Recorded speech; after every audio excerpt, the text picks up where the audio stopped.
I was just reading.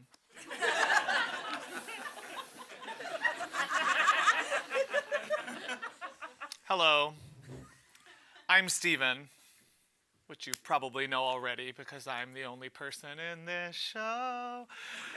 But there aren't any programs, so I mean. I love programs. Mainly, I love programs so I can read the bios of the actors in the show, so I can see if I've done more shows or less shows than them, so I can know if I'm superior or inferior to said actors. I love programs. And I love my mom. That's Danny. That's really sad when you can't really tell the difference between the kids.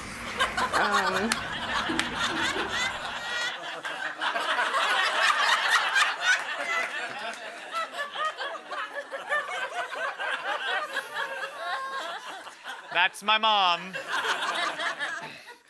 I love math. I love that math gives you a definitive answer. I love formulas like Tuesday plus crystal meth equals Friday.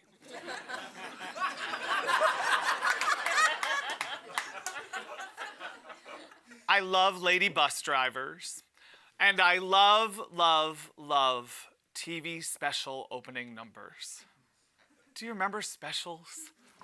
The multicolored special sign would appear and then spin out at you with a dink-a-dink-a-dink, dink-a-dink-a-dink, dink-a-dink-a-dink special. And then the star would emerge. Nell Carter, Charo, and Margaret with one purple glove walking downstage center telling you what you were in store for tonight. And now, my TV special inspired opening number.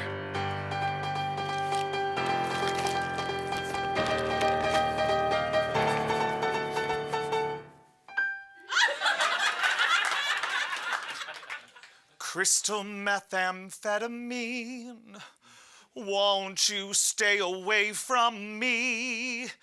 That is not a rhyme, you see, it's what is called an assonance. An assonance is when you almost rhyme two words, like methamphetamine and me. Een, e. It's used an awful lot in popular music. Will. When I do methamphetamine, I would suddenly feel free.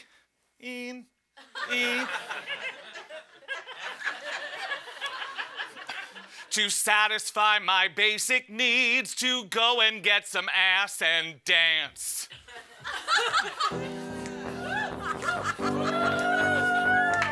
Some basic terms for you. Crystal methamphetamine is a psychoactive stimulant which increases energy and alertness, inducing euphoria, enhancing self-esteem, and increasing libido. What? GHB, or gamma-hydroxybutyric acid, is a party drug that induces euphoria and enhanced sensuality.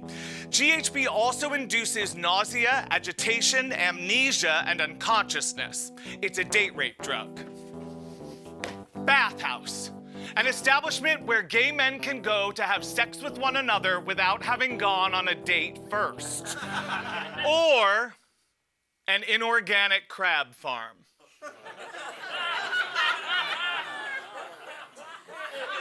I need a samba beat.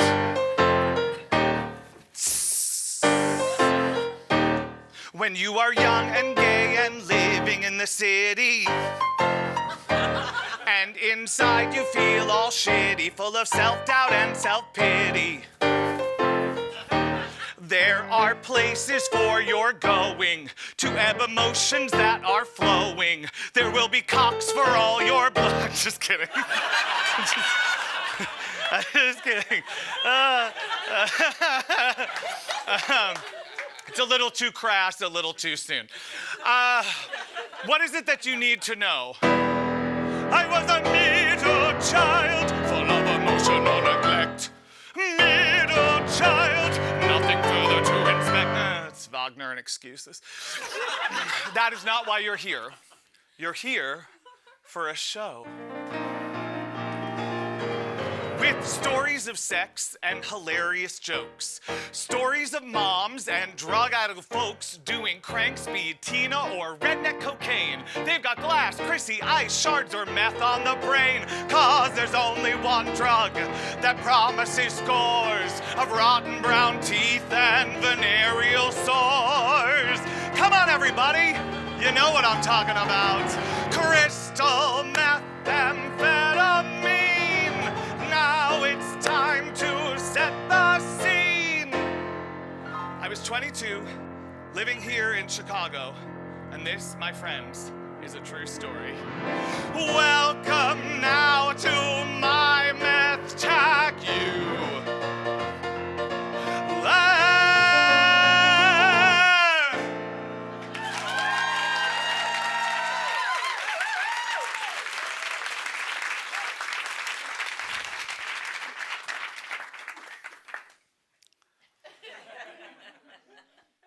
Do you want to hear a story? Yes. Well, that works out. Because I have one to tell. It's the fall of 2000. It is the last year of Bill Clinton's presidency before Al Gore's inevitable election. Everyone is anxiously awaiting Lou Vega's follow-up to Mambo No. 5.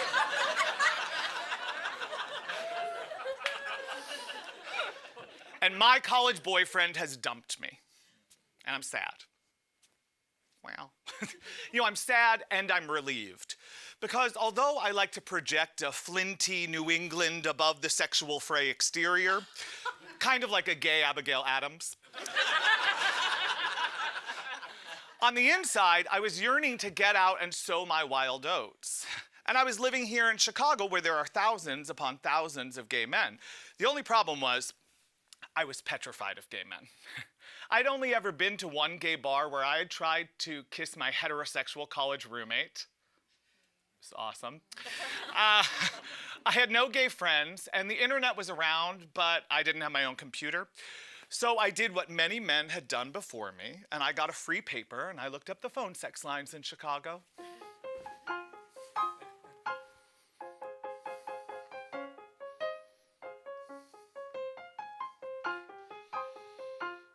I loved the furtive search of the Chicago Reader, flipping past reviews of American Beauty. Oh, I need to see that. I love Annette Bening.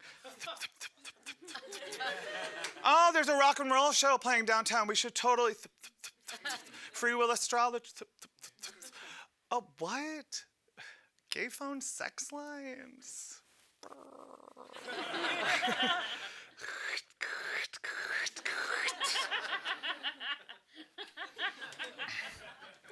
I settled on a good free phone line where I was to leave an outgoing message. Something like a personal ad. Something like, hey guys, Mike here. Okay. I always varied on the name, but Mike was a standard. One, my middle name is Michael, and in many ways my name was supposed to be Michael. My mom, she wanted to name me Michael, but my Aunt Amy and Uncle Michael wanted to name their first son Michael, so my mom relented and she named me Stephen Michael. 15 years later, my Aunt Amy and Uncle Michael had a child. Her name is Sarah.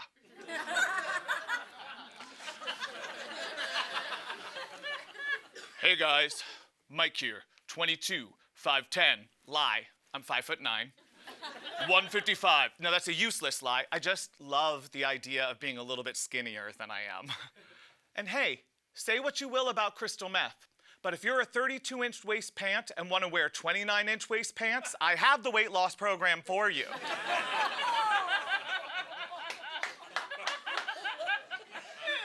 There are a couple of side effects. Hey guys, Mike here. And I used to keep that message in this low and masculine growl because heaven forbid I sound gay on a gay phone sex line. I learned very quickly that just this side of straight meant hot, and loving that bootleg recording of Betty Buckley playing Mama Rose was not hot. By the way, if any of you are free later, I would love to play the Who's the Best Mama Rose game with you. I always start at one, I end at another. Bernadette, Ethel, Patty, like Tyne Daly, Linda Lavin. They all get their moment in the sun now and then, Imelda Staunton. But if we're going to be honest with one another, nobody gives diction like Angela Lansbury. Have you heard the opening song of Anyone Can Whistle? It's called Me and My Town. It's available on iTunes for like $1.29. It is totally worth it. She sings, "Everyone hates me, yes, yes."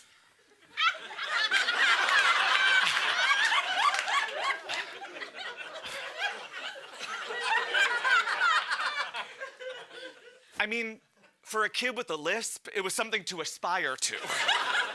So butching it up, I would give my stats and what I got into because I was, at this point, technically a virgin. Which brings me to the great gay virgin debates. I am of the opinion that giving blowjobs to 40 or so people makes you not a virgin. But according to many, your virginity is not lost until the big guy moves into the choicest real estate.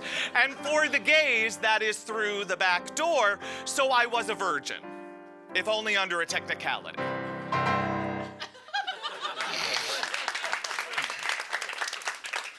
And I used to agonize over this message. I would record it, re-record it the way that writers edit novels. I was searching for the perfect tease, the perfect enticement for a sexy older man to come over and teach me a few things.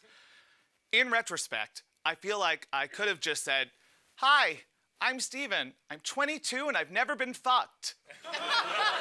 I mean, that could have gotten me voted in as homecoming queen, hands down. But I had this completely warped self-image, like I was Natalie from the TV show The Facts of Life, doomed to hearing stories of Tootie and Blair's escapades with Jeff the illiterate football player and whatever Christian-approved boyfriend character Lisa Welch's people would allow. But this is not ultimately about the great Mindy Cohn, who taught us so much with a smirk about a girl's pain in an all-girls school and how she used humor to cover it up. Have you seen the episode of The Facts of Life where Natalie gets attacked? It is called Fear Strikes Back. It is a triumph in very special episodes. I watch it every New Year's Eve. Hey guys, Mike here, 22, 5'10", 155, brown hair, green eyes, looking for fun. And then you pick someone, or they pick you, and you go over there, or they come here, and you kiss the ones you think are cute, you avoid the mouths of the gross ones, and then it happens. The trick that changes it all. The guy. The guy was, he was just some guy. I would never see him again. And he said, "It's Tina." And I said, "Oh, that's a funny name. What does it do? Is it like Coke?" And he said it was like Coke, only better. And he wanted to watch my reaction to it. So ever the performer, I stood naked in front of him, ready to enjoy the ride. And then it was under my nose, and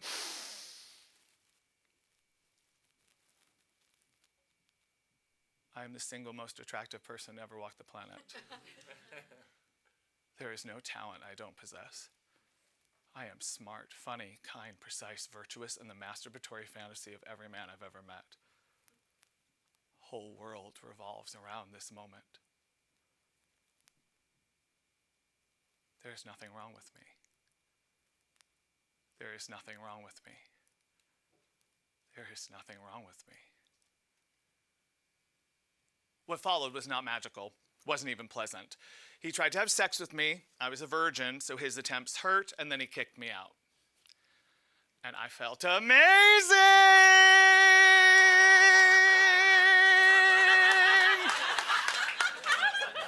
I felt better than I'd ever felt in my whole life. I could see the light hitting the dew on the cars. I could smell bread baking. I heard the hum of a morning just beginning, and I felt sexy and alive. It was like the opening scene in Beauty and the Beast. Bonjour! Bonjour!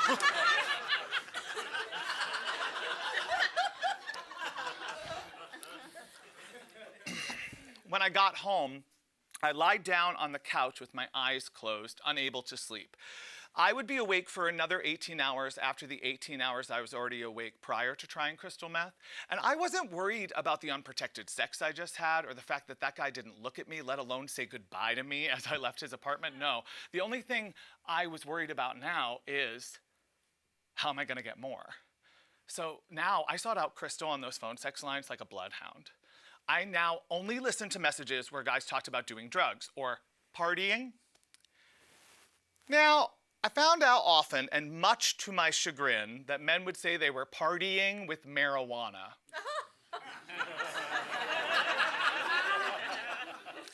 I never cared for sex on marijuana.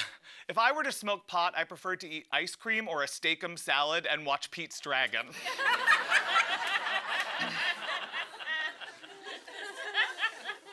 After a couple of instances where I had sex with a morbidly obese drug dealer for crack, I met Tony. We exchanged messages one night, and he invited me over, and he lived in a doorman building along the lake, and this building was way nicer than any of my other hookups. And like someone who's about to win money on a 1970s game show, I thought, jackpot! My dad, he auditioned to be on that show, Jackpot, but he didn't get on because he didn't know what the show me state was. It's Missouri. We knew it because my dad made sure we knew it. Yes, sometimes he would tell a story of not getting on as a contestant, or sometimes in a silence, he would just go, the show me state. So we knew it. And a sidebar to my sidebar, many years later, I would be a contestant on Who Wants to Be a Millionaire, where I won $16,000. Thank you very much.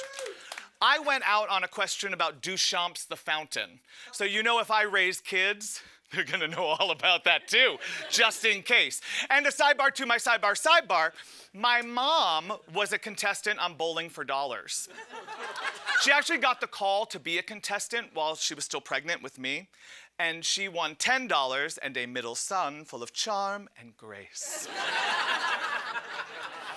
So I'm in the cab, and the luxury high-rise is growing as my destination in the distance, and all at once, the Wizard of Oz singers are there. You're out of the woods, you're out of the dark, you're out of the night. He will have tons of drugs. Step into the sun, step into the light.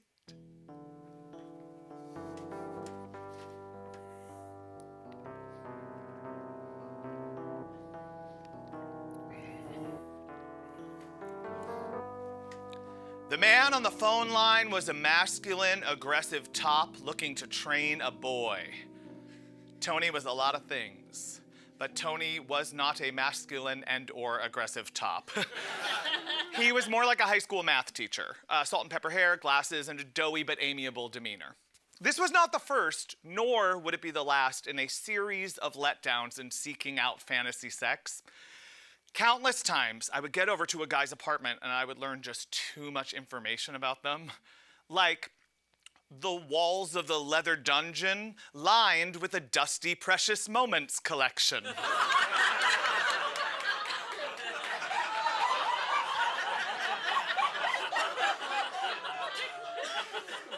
Or the complete line of Oil of Olay products in the bathroom. Or the worst, the story of the wife and why it wasn't going right between them. I think I know why. But Tony was sweet, and albeit with a bit of a temper. And over the next few weeks, we settled into a reasonable facsimile of a relationship. I would come over on Friday and stay through Sunday. We would do all the drugs he had bought. We would watch porn and invite guys off of the phone sex lines to come join us. And then when we were coming down, we would order pizza and watch reality TV together. It was lovely. My only problem was I was having trouble getting to my temp job and doing the ill-fated production of Man of La Mancha I was in at the time and starting this full-time job as a crystal-infused sex maniac. So, temp job just had to go. I mean, it sucks. It's completely interfering with everything else I want to do. Like, I did not move to Chicago to be a temp. I moved here to be an actor and a crystal methamphetamine addict. So I quit that job. And then I quickly had less and less money, which is what happens when you just don't work. No, it was a complete surprise to me at the time. So here I am. It's the end of the month. I have no money, and rent is due. Tony, can you help me out? And he wrote me a check for $325. So, weeks turn into months, and then, well, you all know where this goes, right? We've all been there, right? When you run out of money because of drug use and your roommate Becky hounds you for the few minutes you're not high while you're doing a shitty production of Man of La Mancha on the north side of Chicago where you're playing a 60-year-old padre even though you're 22 and you have to do a 30-minute pre-show before the show, all the while fearing you're going to pee your pants because you did too much crystal meth before the show? Well, not that I have to tell any of you fine people, but the next logical thing to do in this situation is you move in with your 40-year-old boyfriend into a studio, right? So I move my 3 garbage bags worth of stuff out of a huge 3-bedroom apartment into a closet in a studio that my boyfriend is paying for on the north side of Chicago on the 54th floor of a high-rise overlooking the lake. Well, we're moving on up. Right?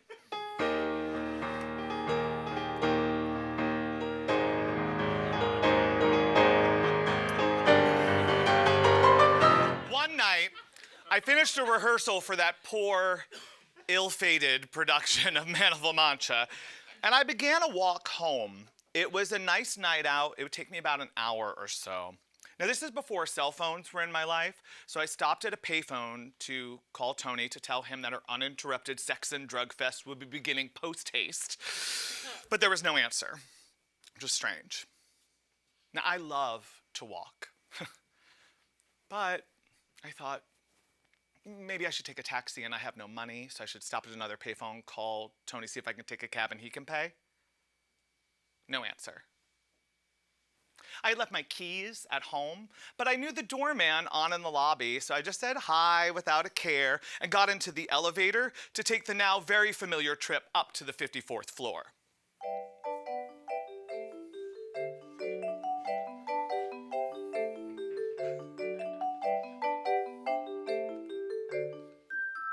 I left the elevator.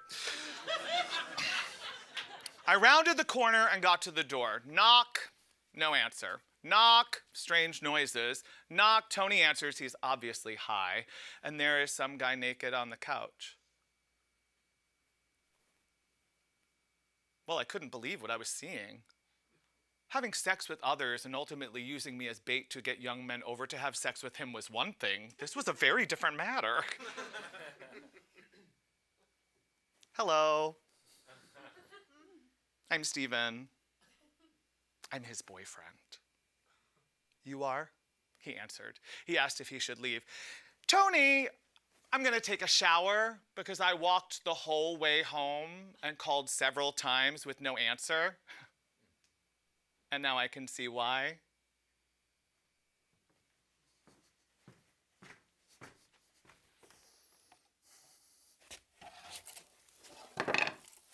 I took a shower. And I sang the songs of the great cabaret artists. I opened with, "You're mean to me. Why should you be so mean to me?" I followed it with, "I am walking out in the rain and I am listening to the low moan of the dial tone again." And then I turned up the water. Very hot. Oh, God, jeez.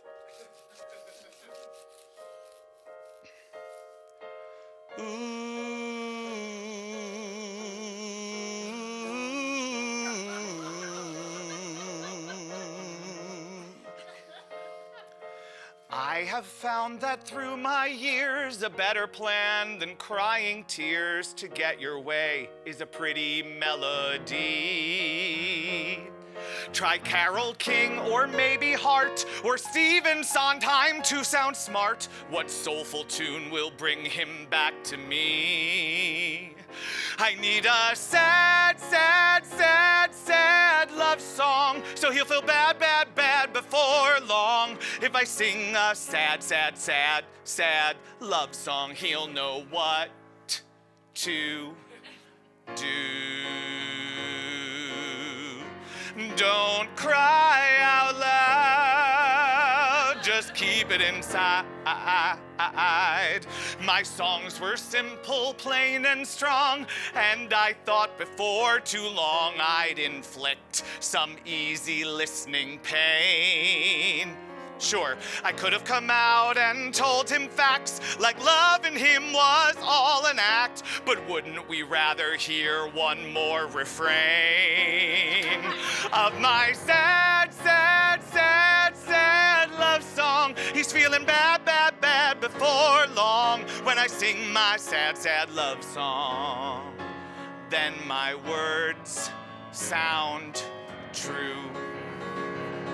I'll ply the sky with my sigh and cry, and no so high he'll find out why hurting me was a really stupid move all by myself.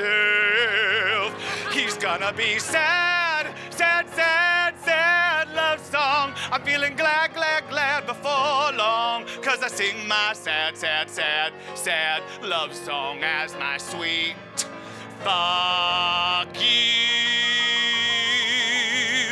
Fuck you.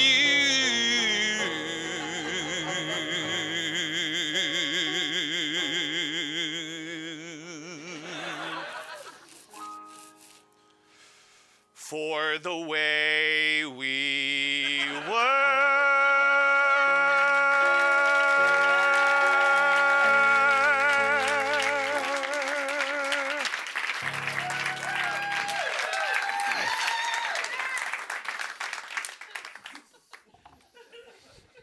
And then I dried off. And the guy was leaving, thank God.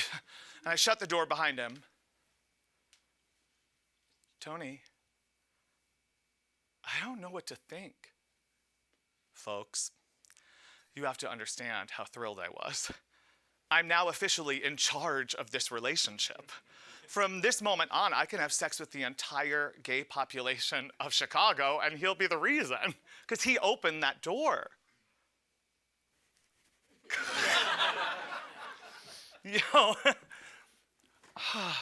I did more than my share of drugs on this night. We started inviting over the guys that I wanted. So, for the next few weeks, I had sex with hot guys with Tony. And then I had sex with hot guys without Tony. And then I got caught repeatedly in his apartment, for which I paid no rent. Well, I needed a place I could entertain.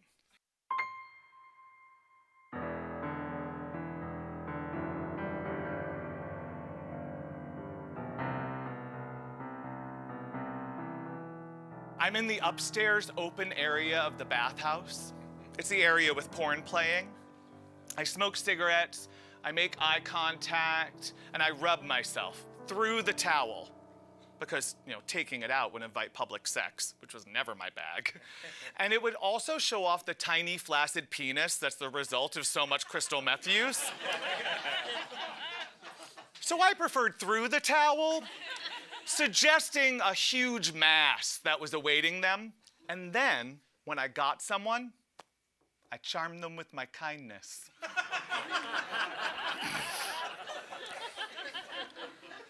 On this trip to the bathhouse, it was my first solo flight without Tony.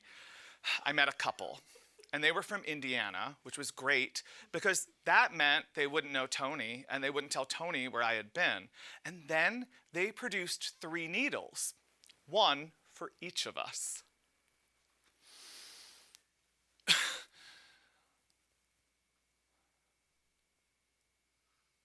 2 days can pass very quickly when no one knows where you are. I remember sex and paranoia. Being so scared that Tony or my mom or my brothers would find me, that when I was having sex in a sling, I put a towel over my head so no one would recognize me for 2.5 days. When I got home, Tony was beside himself. I mean, he hadn't seen me in almost 72 hours. He thought I had died. He called my mom. What? He thought maybe I had run away from him, that I had run home to my mother. What? He had told her everything, well, half of everything. He told her that I had been doing drugs. Well, I couldn't believe that he had called her. So with no other options, I called my mother, and she was angry. She was scared and worried, and she wanted to know if I was okay. She wanted to know how this had happened. She said, "Come home." I told her I was fine, and I hung up the phone. My mother knows I've been doing crystal meth. My mother knows I've been doing crystal meth, and he did this to me. I did not feel sorry. Listen, I felt bad for getting caught, but I did not for 1 second feel sorry for what I had done. Okay, so now Tony knows to look for me in the bathhouse, so that's out. For as long as I'm with Tony. I get a phone call one day at work from this guy telling me Steven's missing. Okay. I can't reach my son. Like this is, something's wrong. Like I can't reach my son. Like he's missing, and he's missing in a city that I'm not in. I couldn't work. I was back and forth making phone calls, I called the police. Went through 2 days of not knowing where he was. And I'm in New Jersey, he's in Chicago.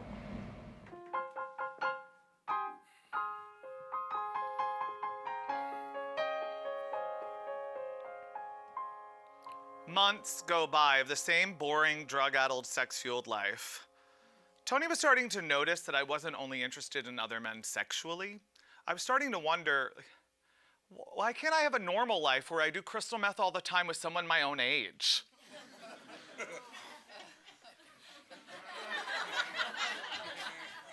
So Tony bought us 2 tickets to New Orleans, Louisiana for a 3-day, 4-night circuit party event called Southern Decadence.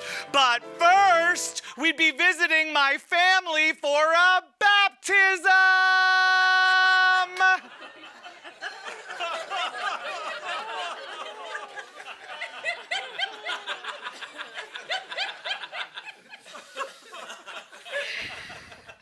My cousin had given birth to twin boys, and my mother strongly suggested we attend.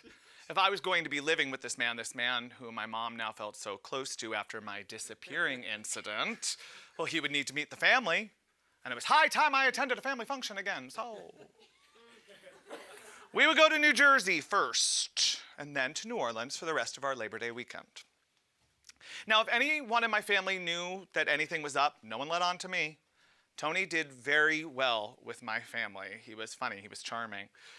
I have this one really vivid memory from this visit. So we're each holding a twin. And Tony is going on and on about wanting to raise kids. And all I can think is, like, what a delusional mess he is. Like, I'm gonna raise kids, sure, but him. He's a drug addict.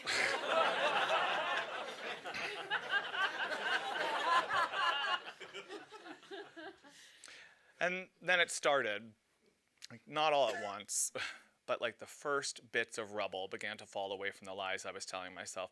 The first sounds of the tiniest pebbles could be heard. I'm a drug addict. I can't have kids. So I got rid of that twin as fast as I could.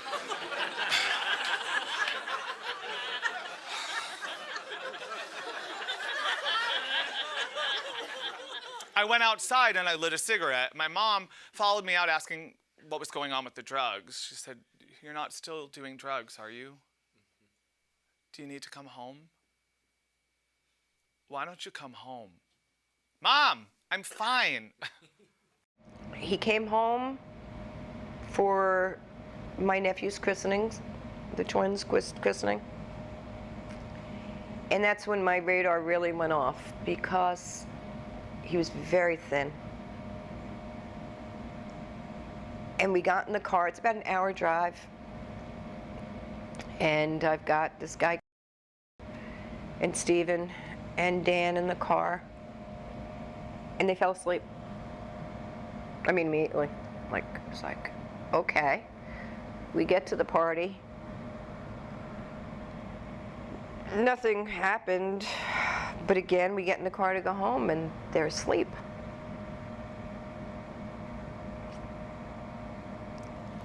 He said he was okay.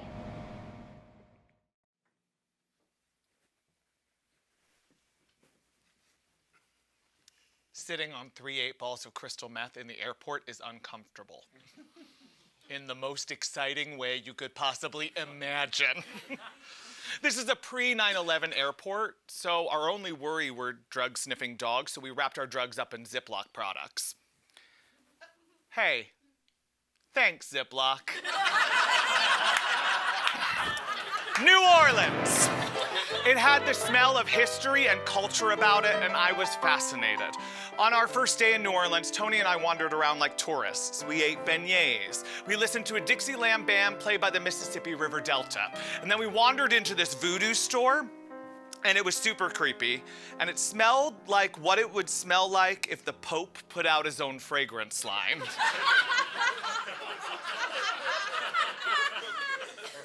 Absolution for men and boys. Thank you so much. Thank you. And thank you. Thank you very much. The walls were covered in icons and statues of Catholic and Orthodox religions, some gold-plated Madonnas, a lot of Christs, a few happy benevolent Christs, but more often than not, bloody naked Christs.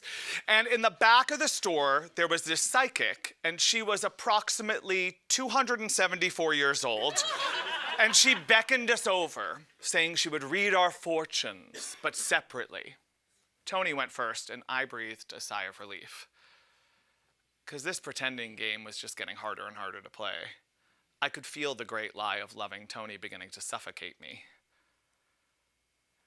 And just as I was thinking it is time to get out of this creepy papal dollhouse, Tony emerges, and it's my turn.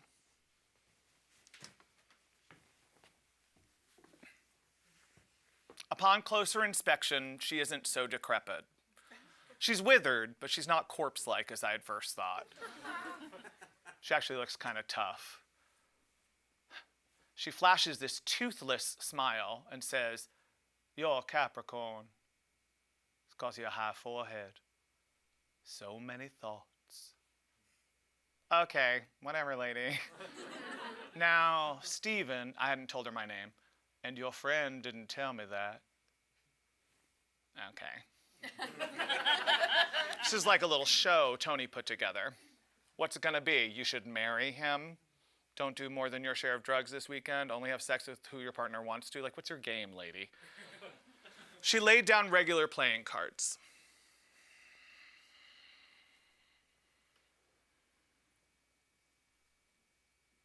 Shut the door.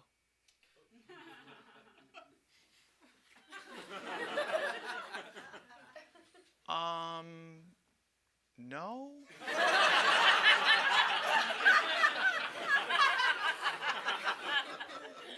Shut the door, hon. It's all right. I shut the door. You have to leave him. You have to leave this life. You are getting sicker and sicker. You have to go. Do not tell him I said this. Do not. And you can go. You can do it. You take care of yourself, though. He knows you're leaving. He knows it. There are many roads, but you must take the steps.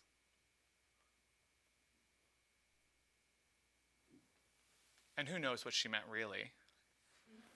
I mean, she could have meant, don't be gay, it's a sickness, go to Jesus and your mama now run. I heard what I needed to hear. A little hint of a glimmer that maybe this life wasn't for me. Maybe this wasn't where I belonged. If she is alive today, I wish her bountiful gifts of steel hips and young lovers.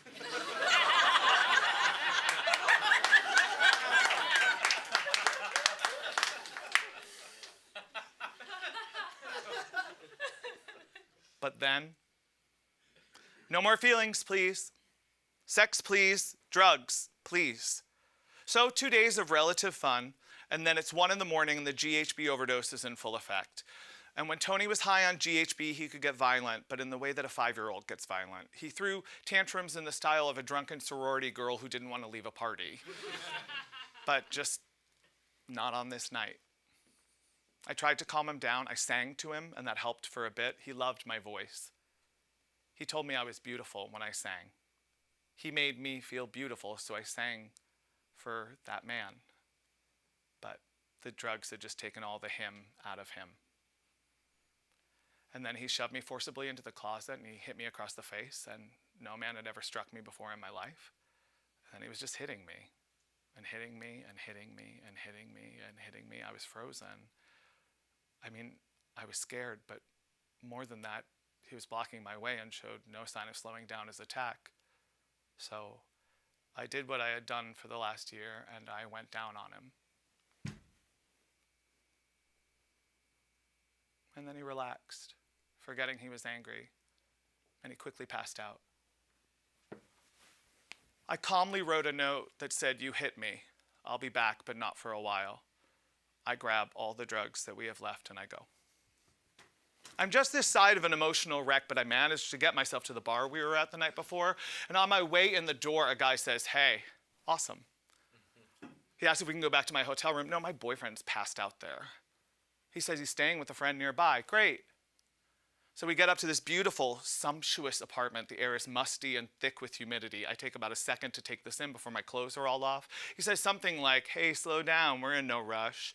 And I sit down on the edge of this tiny bed. And he looks at me and says, "Did you know Napoleon slept there?"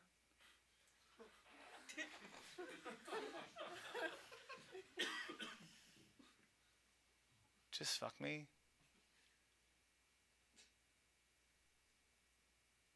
Just fuck me.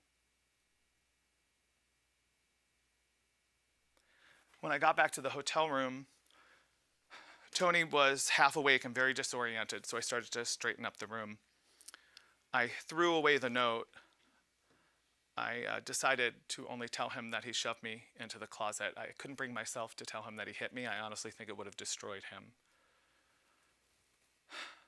I keep the drugs that I have left for myself, because I think I've earned them. And we fly back that evening. After a full weekend of partying in New Orleans, followed by a full week of secret partying at home, I'm spent. Coming down is tough. Alongside the incredible depression, what the fuck am I doing? I'm a disgusting, depraved monster. I hate myself. I hate my life. Alongside all of that is the inability to let go of the sex thing. Choosing your TV becomes a matter of survival, because if I felt any arousal in what I watched, I would go on a 2-hour masturbation jag.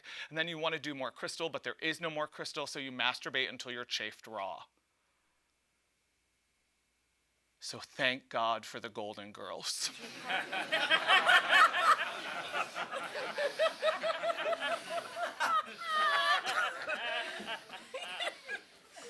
Every morning, when I was trying to stop doing drugs, between the hours of 8 and 10 a.m., Lifetime, television for gay crackheads coming down.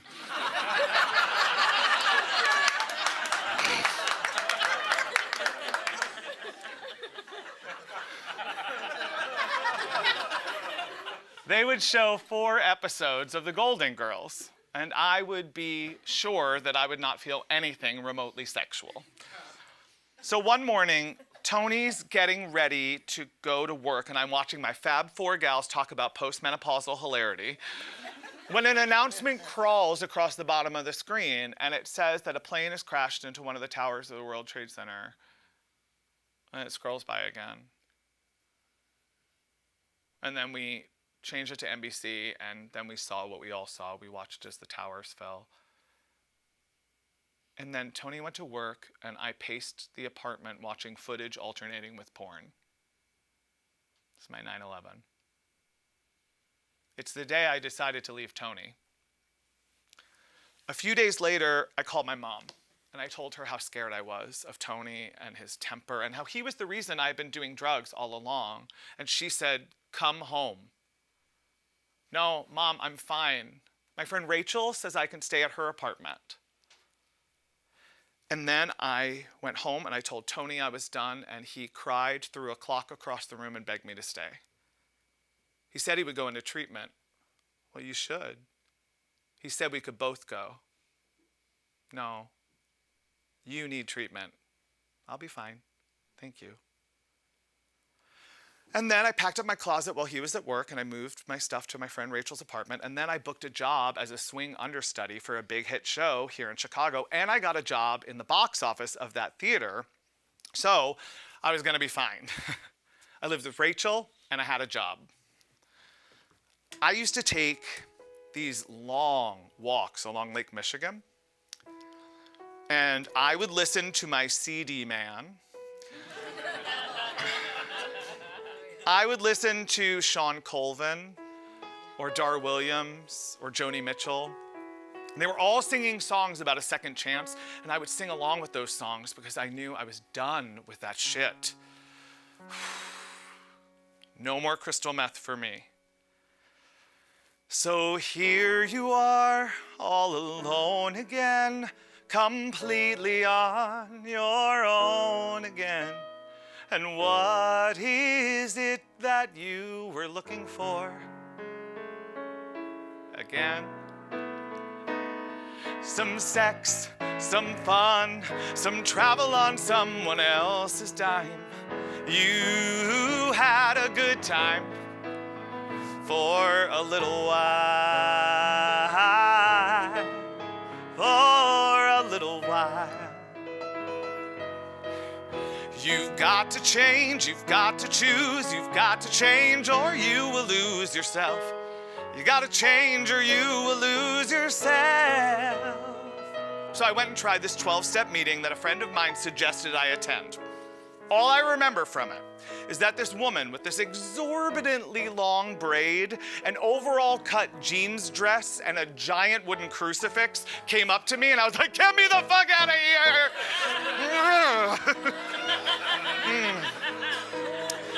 You know, I can do this on my own with some help of some new friends and some nice normal nights out in bars with darts, not in bathhouses. Yeah, this is it. Here you are on your own again, and here you are all alone again. It's a chance to be a better man than before again. Just go out, make new friends, have a drink, and you'll think it will be all right. Yeah, this is change. Yeah, this is good. Yeah, this is change. Oh, you knew you wouldn't lose yourself. Oh, this is change. Oh, this is good. Yeah, this is change. Oh, you knew you wouldn't lose yourself. And then I thought, yeah, you are gonna be fine, just as long as you don't go back on those phone sex lines or back to the bathhouse. And then I thought, you can go back to the bathhouse, just don't do drugs there. And then I thought, you can do drugs, just be more sensible about it. And then I thought, you can do drugs, just don't get kicked out of your friend's apartment for doing drugs in your underwear off of her wall mirror. And then I thought, fuck it. Do what you want. It's not time to change, so you choose not to change. You'll just lose yourself. You will lose yourself. Lose yourself.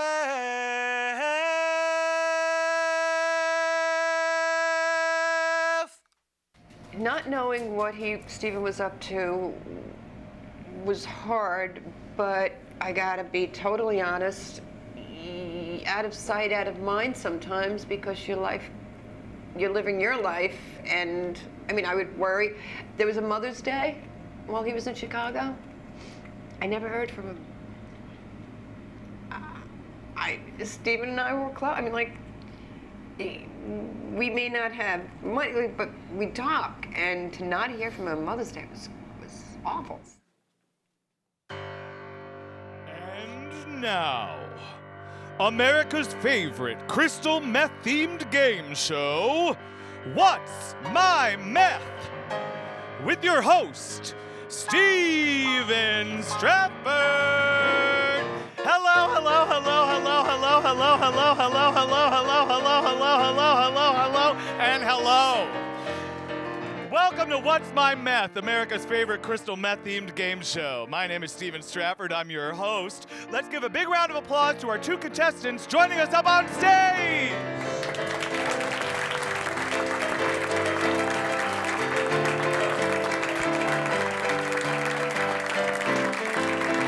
All the way up. Wonderful, wonderful. If you could join me here. Yes, wonderful. Excellent. If you could join me on the other side. Thank you so much. Hello. Welcome to What's My Meth. What's your name? Sarah, Sarah, where are you from? Florida. Oh. Well, you know, but do you still live in Florida? No, I live here now. You are a tale of redemption. Florida's great. Hi, what's your name? I'm Zach, Hey, Zach, where are you from? Chicago. Originally from Chicago. Yes. Do you lord it over everybody else who moves here? Yes. Yeah, that's a thing. That's a real thing. I've lived here a lot of years. Nobody cares. I'm not from here. So we're going to start with the lightning round. In the lightning round, you're going to buzz in if you know the correct answer. So if you could test your buzzers, that would be great. Okay, then you just pick it up. There you go, and you figured it out. It's a shaky apple.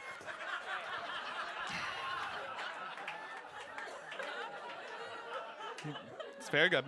Very good. Very good. You can place it back, though. Place it back. Family Feud rules, you know? Yes, okay, great. All right. Are you ready? Okay, great. Question number 1. Name 3 of the 4 Facts of Life girls. 3 of them were mentioned in the show thus far. Sarah. Nat, Blair, and Tootie. That is correct!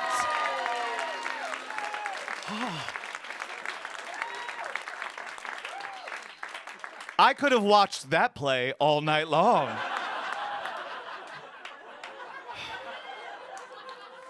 Of course, the last Facts of Life girl was Joe Polnicek, grippingly and touchingly portrayed by Nancy McKeon. All right. There's nothing on these cards.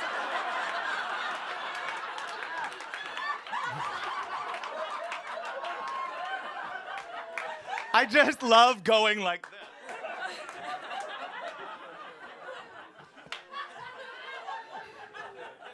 I find it satisfying. All right, question number 2. It is 4 a.m. You've been awake for 3 days. There are voices coming from the toaster saying, go outside, have more sex. What is the next logical thing to do in this situation? Zach. Go outside and have more sex. Oh my God, Zach. In the hat, with the shirt, with the talking, but I am taken in this world, and I just can't do it. But I really appreciate it. I'm just too vulnerable. I'm just too vulnerable right now. No, that's not correct. Sarah. Go to sleep. Oh, if only that were an option, Sarah. Not an option. The answer the judges were looking for is you take apart the toaster and find out where the voices are coming from. Take apart the toaster and find out where the voices are coming from.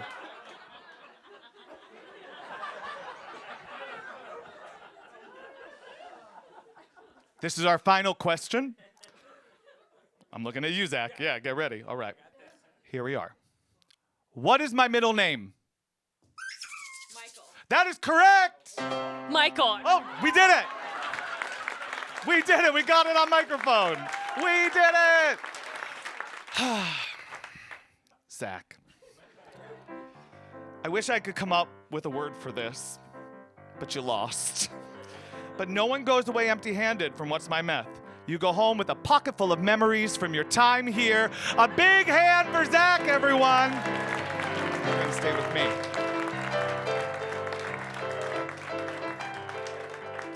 Sarah, please join me up in the isolation booth. We're now moving on to our speed round.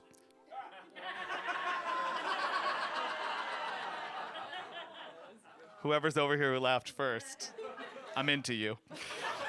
All right. Our speed round category today is math, meth, or myth. Sarah, I'm going to list 15 items, and you're going to tell me whether they refer to math, meth, or myth. Do you understand? I do. Excellent. Will, can you put an arbitrary amount of time up on the clock?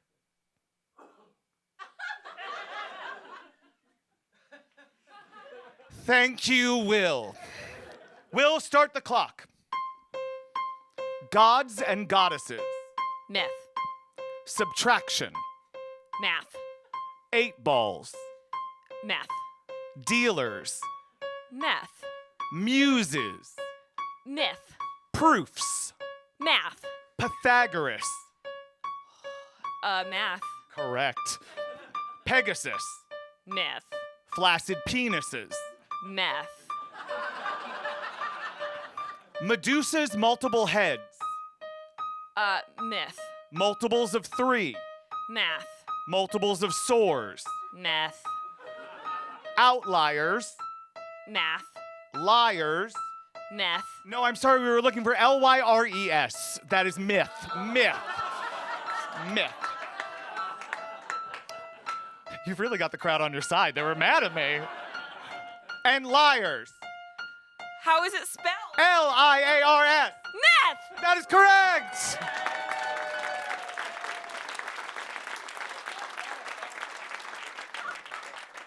You're a delight. Sarah got 14 correct answers. Will, how many correct answers did she need to win our prize? 14. Ladies and gentlemen, our big, big winner! Now, you've got this signed copy of an old brochure for the show. It says you're the Methtacularist because you are, Sarah. You are. A big round of applause for Sarah, everyone.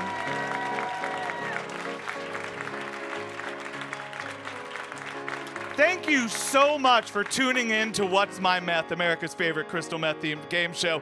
I'm Steven Strafford, your host. Please stay tuned to our next scheduled program, Who Looks the Most Like My Aunt Ellen?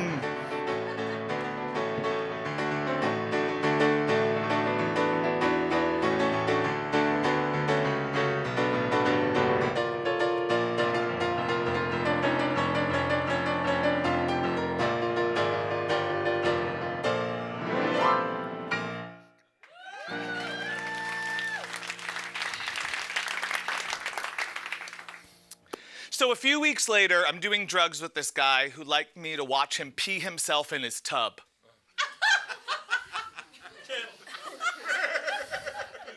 Nothing more, nothing less. He had a connection with a drug dealer, and I'd actually bought drugs with my own money from my own paycheck. So as soon as the drugs were delivered and I was able to extract myself from Duchamp's the Fountain,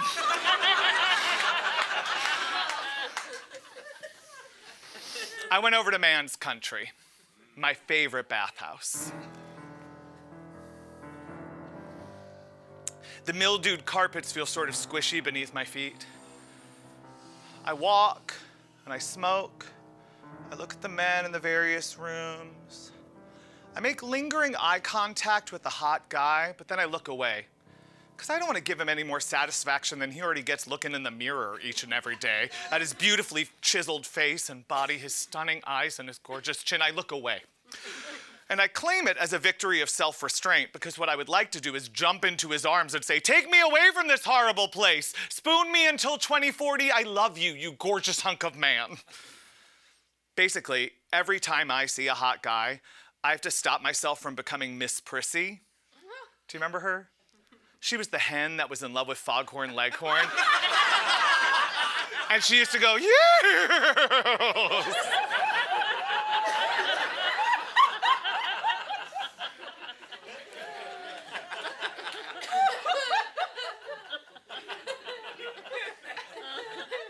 They used to show her womb in those old cartoons as a rotisserie spit with cobwebs on it.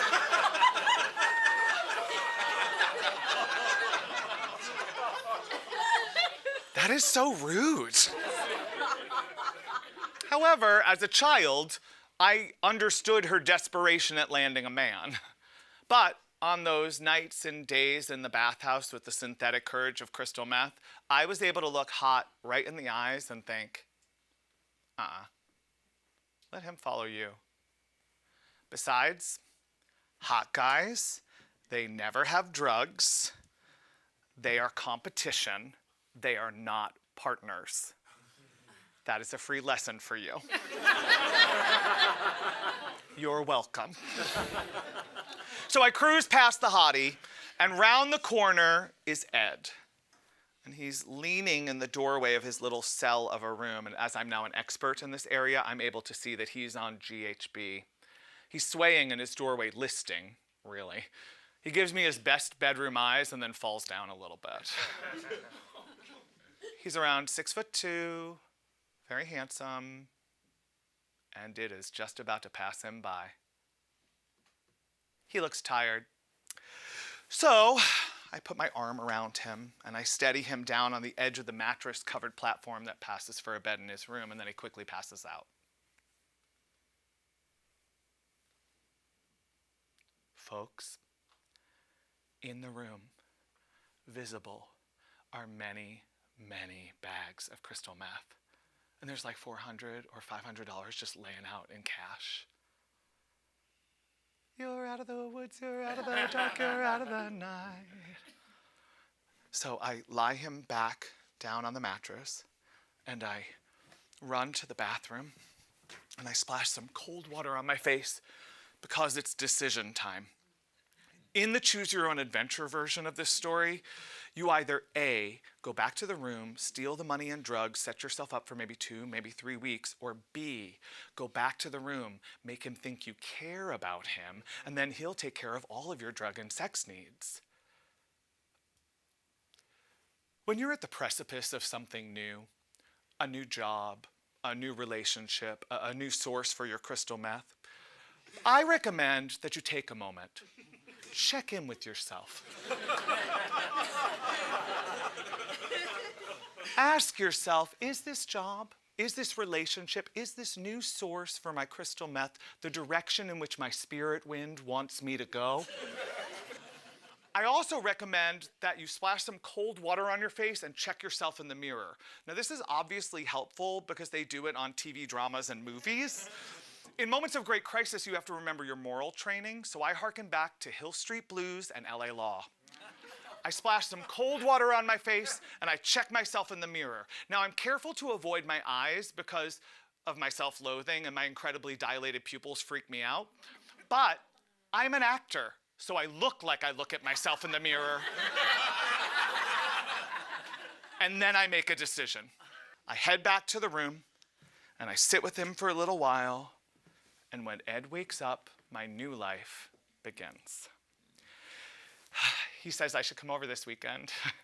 We exchange numbers, and I feel like I exhale for the first time in weeks.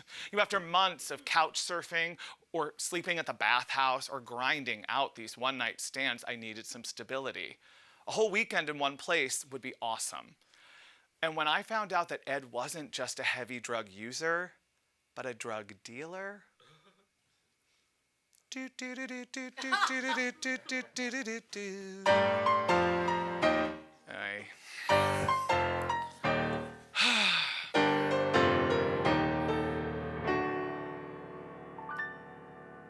Life at a drug dealer's house is boring. Ed and his non-sexual life partner, Larry, a Ukrainian Orthodox deacon. No. You heard that right. Ed and his non-sexual life partner, Larry, a Ukrainian Orthodox deacon, used to like to watch Matlock or play with the dog. No, thank you. I would just say that I had rehearsal, or my buddy Brian from the show needed me, and off I'd go to the bathhouse for just like a little bit more fun before my show week began. And on one Wednesday, I got more fun. I fell in with these super hot guys, and Wednesday turned into Thursday, and Thursday morning into Thursday afternoon. And then I would leave them for a little bit, and I would check the time on the clock in the hallway. Oh, it's 6, show is at 8. You should leave. So, it's around 8:45. Presumably somewhere in the middle of the solo I should be singing on stage, when I hear, Steven? Steven? At the doorway of the room where I was handcuffed to a St. Andrew's cross, which is the X kind, not the crucifixy kind. At the doorway of that room was the executive director of the theater where I was working. Yeah, I know. It seems improbable, but I'm a guy that comedy just sort of finds. For example, once I was talking to a friend, I was complaining, and I said, well, that's my life, ba-da-ba-ba-da-bop, and then a car went, honk. I mean, it was perfect comedy. My point is, these moments, they tend to seek me out. So I chase after the man who signs my checks. Hi. You're supposed to be on stage. Yeah. But I could just take care of you and we could keep this between us. It's over. I'm fired naked in a bathhouse. Ta-da. So I go deep underground for a few days, and when I emerge, I haven't slept in a while, and I'm totally broke, and I don't want to see Ed until I've slept at least a little bit. So I ring my buddy Brian's door at 4 in the morning, and I ask if I can stay there, and he says I can't. And so then I ask if I can borrow his ATM card just so I can borrow $20 to spend the night sleeping at the bathhouse, and I borrow $200. I tell him I borrowed $20, and he doesn't find out until his rent check bounces. Yeah. This comes out at the theater where up until recently I have worked, and it prompts the director of the show, who had been my mentor, to write an email to me that simply said, you're a liar, a thief, and an addict. Until you get help, that's all you'll ever be. So I showed that email to Ed, and he told me that he and Larry had been talking, and they thought that maybe I could move in with them until I got back up on my feet. Larry could see that Ed loved me and thought that maybe, we could all just give it a try. As Larry would say to me repeatedly, it was the Christian thing to do. So, let's check the tally sheet, shall we? Rent, 0. Job requirements, 0. Brian's or mentors or actor friends who will speak to me, 0. Drug dealer boyfriends, 1. Number of his non-sexual life partner, Ukrainian Orthodox deacons, 1. Access to crystal meth, unlimited. Things are awesome. I get up at noon and I shower for just about an hour. I sing the songs of Porter and Kern. La la la, la la la la la. La la la la la la la la la. I'm primped, I look pretty, still humming a little ditty from a show that I'm trying to learn.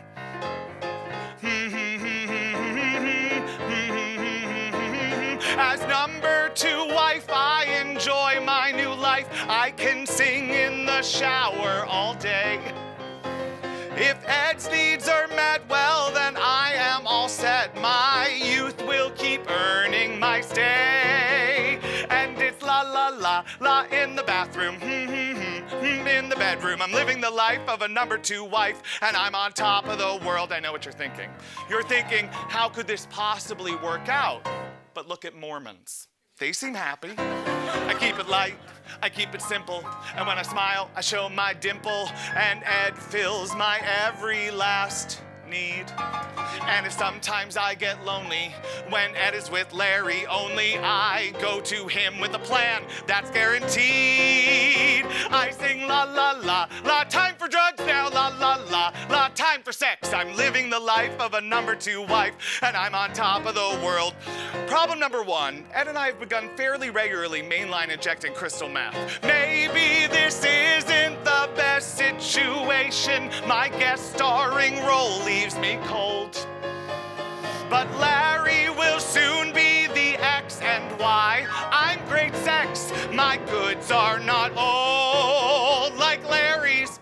Problem number 2, I've fallen in love with Ed, and he's begun telling me that he's going to leave Larry and get his own apartment with me. Drug break.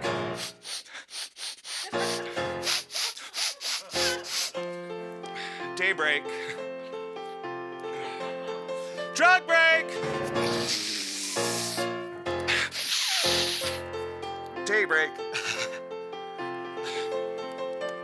Drug break. Drug break. After our 5th threesome and 6th fight, Ed leaves my side, it's Monday night, and I'm left singing all alone. After giving me a ride, he sleeps by Larry's side, and it confirms what I have always known. They'll still be here when I'm a memory. I've been just a bit of ephemery. I'm nothing but a flash in their pan. And before they sleep, I hear laughter from their happily ever after. Face the facts, Ed is Larry's man. La la la la la la la la.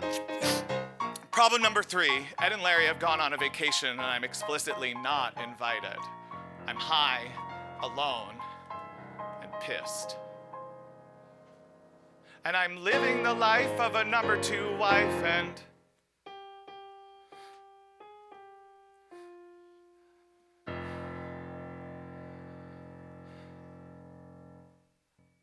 I've been given about $80 to get me through the 3 days that they'd be gone so I could buy groceries for myself and Ronald, Ed's brother, who was sleeping on our couch at the time, and $80 could get me in the bathhouse for 1, maybe 2 nights. But if I was supposed to buy groceries too, Ed kept his money and drugs in a lockbox under the bed, so I grabbed 2 paper clips and I set to work. I jimmied them left, right, nothing. So I went to the kitchen and I got a butter knife and a steak knife. I slipped the steak knife between the box and the lock and crack!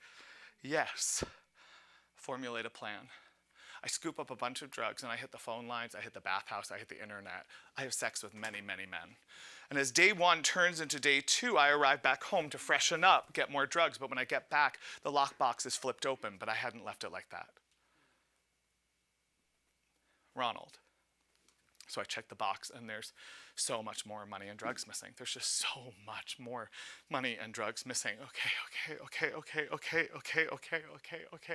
You know, there's so many places in this story where I just want to tell myself from all those years ago, don't choose that. Choose the other thing. Don't choose that. So I scoop up a bunch of drugs. It's time to call Jimmy.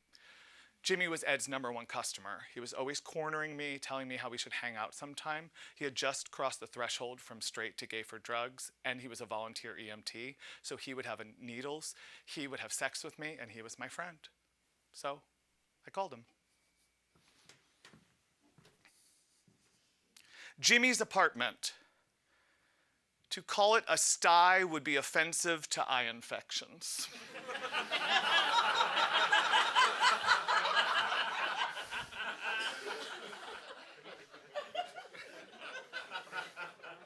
There was not a piece of floor not covered in some sort of filth. There were dishes stacked everywhere, and then there were Jimmy's cats. Jimmy had his window ajar and his back door open, and coming in and out of the apartment were all these feral cats, and they smelled like piss and garbage. They were everywhere. They were under the table. They were on top of the refrigerator. I took about a second to take this in before I said, "Where's the needle?" You know, I would have been so much cooler in Jimmy's eyes if I could have called the needle a point or a dart or a rig. I was never any good at nicknames. I think it's a whole lifetime of being called Steve, even though I'm obviously a Steven. Like, Steve is blonde. Steve plays volleyball. Steve is or has plans to be a New York City cop. I'm a Steven. And I've always bristled at the too familiar, too quick types, like, "Hi, I'm Steven." "Ah, hey, Steve." And I think, I took the time to say the N.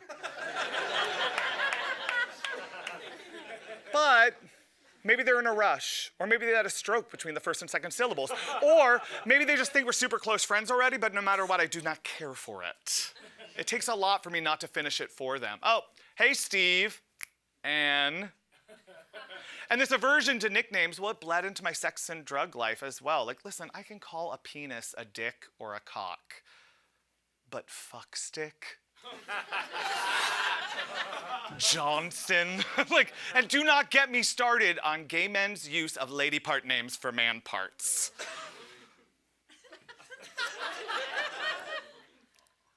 But there is only one deal breaker for me. And it is a phrase for the male anatomy that I shudder to include in this show. And I mean, I'll talk about some things, you know, I don't mind.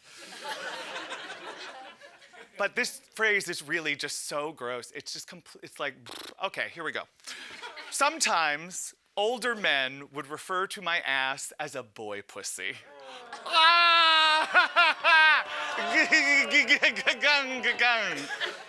So help me God, it could have been Hugh Jackman having sex with me. I'd be like, out.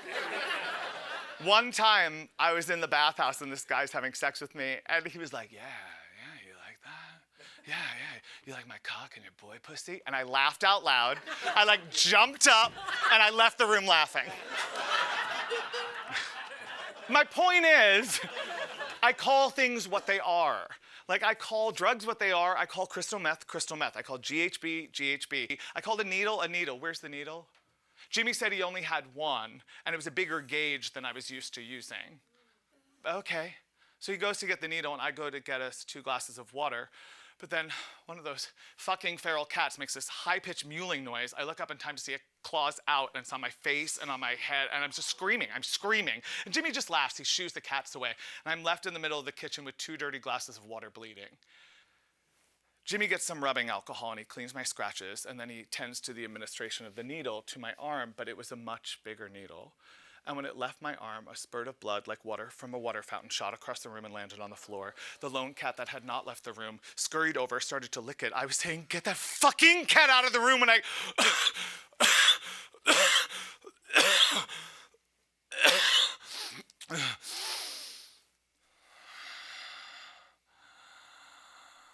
When crystal is injected directly into the bloodstream, your lungs get hit with so much adrenaline that you cough. Your whole system is basically shutting down and rebooting in a millisecond, and that's how you know the shit is good, and that's how you know it went directly into the vein. I cough. Nothing else matters. I can remember feeling like Jimmy and I were the only 2 people in the whole world who could possibly ever understand each other. He was telling me how naive I was, how I needed to take dangers to drug dealers home seriously. He said, you know, if I were Ed, I'd get... Hold on. I had never seen an unholstered gun before in my life. I wasn't raised around guns. You see what I mean? This will keep me safe. Like, if you wanted to steal from me, I would just fucking kill you. See? See? See? See? I don't want to die. I want to sing songs. I want to be around kids. I don't want to be in this room with my blood on the floor. But I wouldn't steal from you. No. Of course not. When I got home, Ronald had put a sheet up across the living room, and he was there with a Russian prostitute. To be fair, I didn't ask where she was from. She seemed Russian.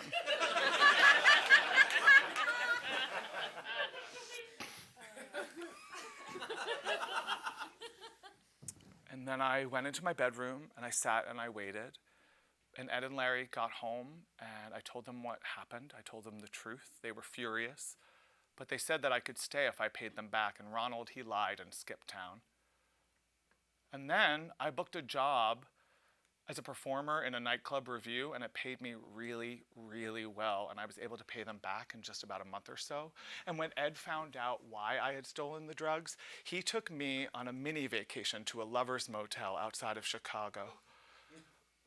We stayed in a room with mirrors all around it, and we did just as much drugs as I had stolen, and we made love in our chlorine-scented pool.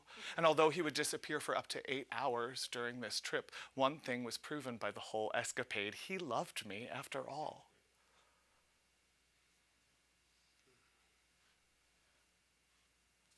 The next part of this story, it was too hard for me to write down because I don't remember it well enough. I was regularly up for 3 or 4 days at a time. I was having psychotic breaks all the time.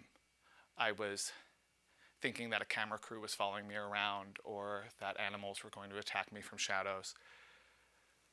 I was trying to balance 2 full-time jobs, as a performer and as a drug dealer's boyfriend, and they don't work. Ed was really into the idea that I was in a show at first, and then slowly he became indifferent, and then he resented it. And he was supposed to come to my New Year's Eve show at the nightclub, and he didn't. He disappeared for New Year's Eve, New Year's Day, and January 2nd, and January 2nd is my birthday. I was really sad. And I went down to the nightclub where I was working, and one of the cast members, she took me upstairs into the dressing room. She said, "We're going to cheer you up. We're going to do a Mad Lib." The opening line of the Mad Lib is my most vivid memory from this stretch of about 4 months. The opening line of this Mad Lib was, "The new dance craze sweeping the nation is the spina bifida."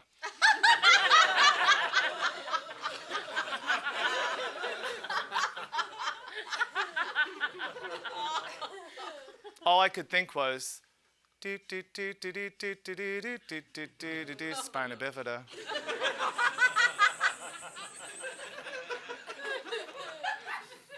And I laughed. And then I realized I hadn't laughed in months. And then I started to cry. And then I could not stop crying. And then I realized what I had to do is I had to go home and I had to break up with Ed. And that's what I did. When Ed got home, I broke up with him, and then I instantly regretted it.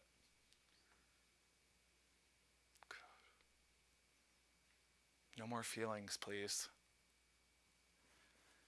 Jokes, please. Jokes, please.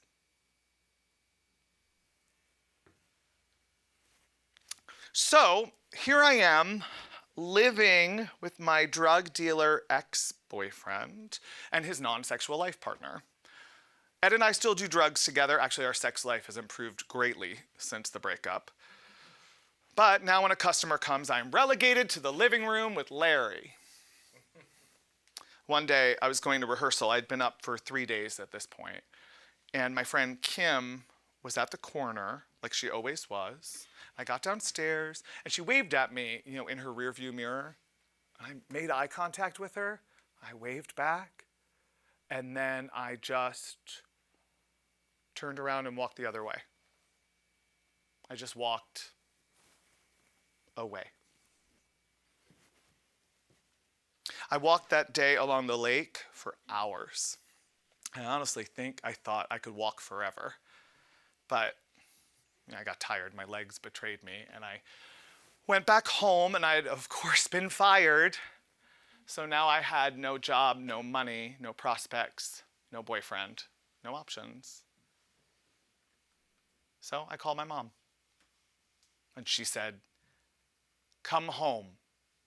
And I said, "Okay." So much was going on in his life that I had no idea about. Some of it, I think, I look back, maybe I knew more and I didn't want to know. I don't know.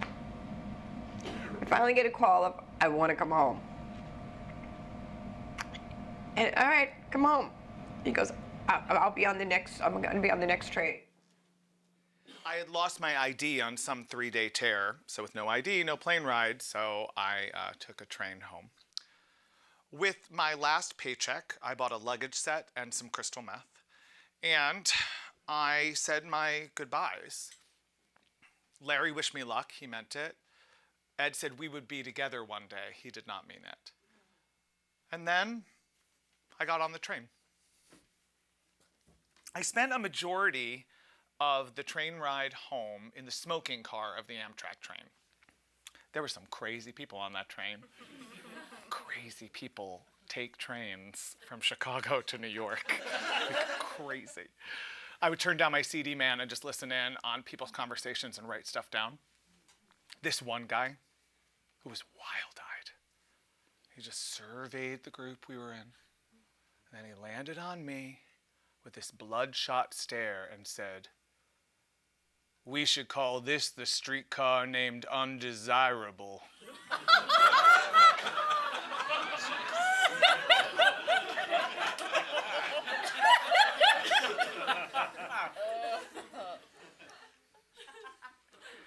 And then I was home. My mother's eyes. A few weeks later, my mom went on a vacation that she had scheduled before, and I convinced Ed to come visit me. We talked about going to New York or Atlantic City. We ended up going to Woodbridge, New Jersey, 2 towns over, where we stayed in a roadside motel, and outside of a quick trip to an adult bookstore, we stayed in our room doing drugs for 3 days. When Ed left, he left me with no money and no way home, so I walked again. I walked that day along a service road in ripped up jeans, combat boots, and a tank top for 9 hours. I walked towards my angry, defeated mother, who knew I had done drugs while she was gone. But I also walked towards my little brother Dan, who would take me to get tested a few months later and hold me while I cried because I found out I was HIV negative. And when my mom found this out, she said, "You're a miracle. Now you have to do something with your life." So I walked towards becoming a professional actor in New York City with an agent, just like Miss Piggy.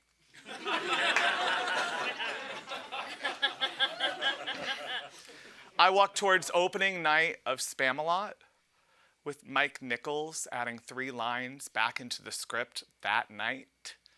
"Can you do it?" "Yeah, I can do it." I stood in a spotlight and Mike Nichols directed me. I walked towards destroying a relationship with my using and my drinking and my lies.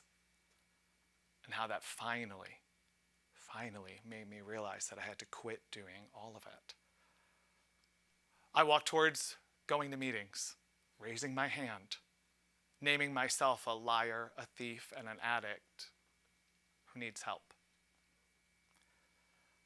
I walked towards the birth of my 5 nieces and 1 nephew who have never seen me drink or do drugs. I walked towards sitting down almost 10 years ago and very unexpectedly beginning to write these stories down. I walked towards doing this show in New York, and then in Chicago, and then all around the country. I walked towards moving back to Chicago to live with my then fiance and now husband. He's a good man.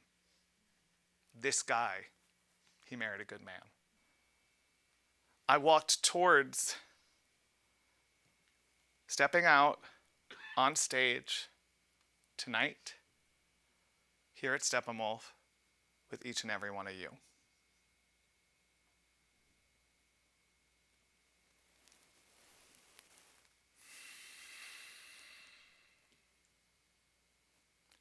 You know what the kick of it is? I still want to do drugs. I'm probably going to want to do drugs for the rest of my life. But every time I tell this story with a little humor, it's a little further away. I probably would have called the show Honest Storytelling-tacular, but you know, like the posters would just be so terrible.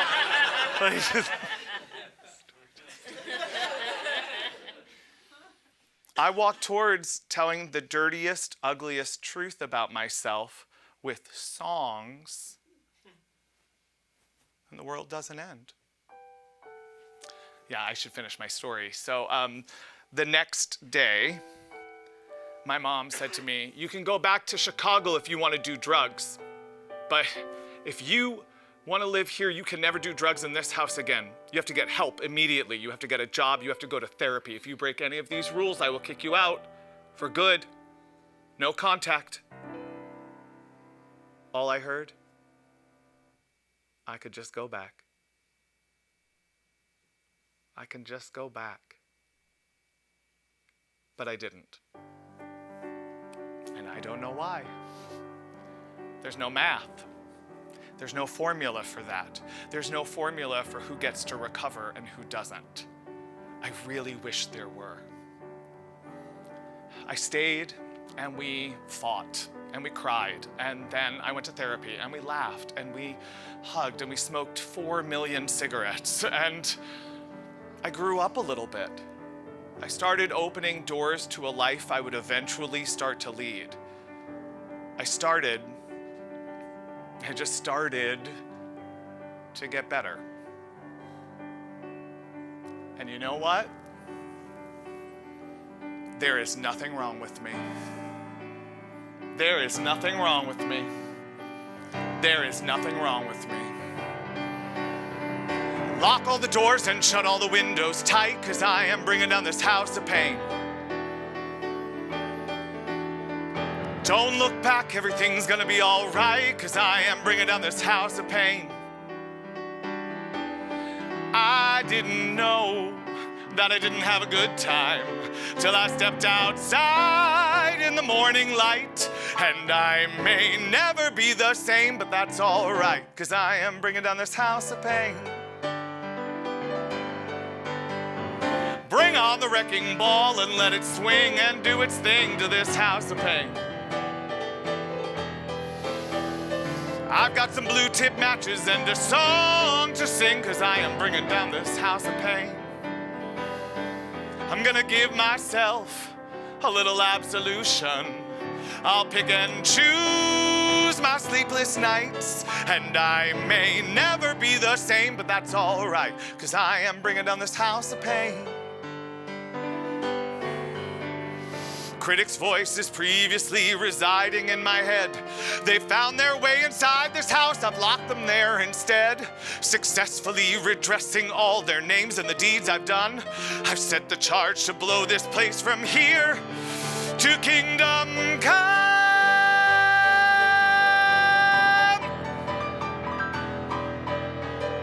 I'll be looking back at a whole lot of smoke and ash when I am bringing down this house of pain. There's a whole lot of hurt from a raggedy, dusty past. It's in the rubble in this house of pain.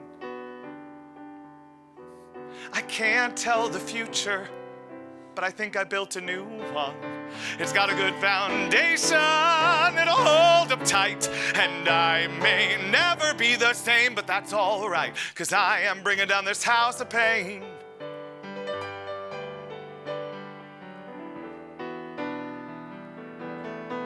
I'm gonna huff and puff, blow this house down. I am bringing down this house of pain. I'm gonna huff and puff, blow this house down. Oh, bringing down this house of pain. I'm gonna huff and puff, blow this house down.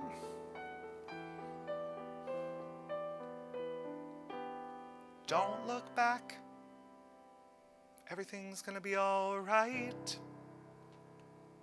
Thank you. Good night.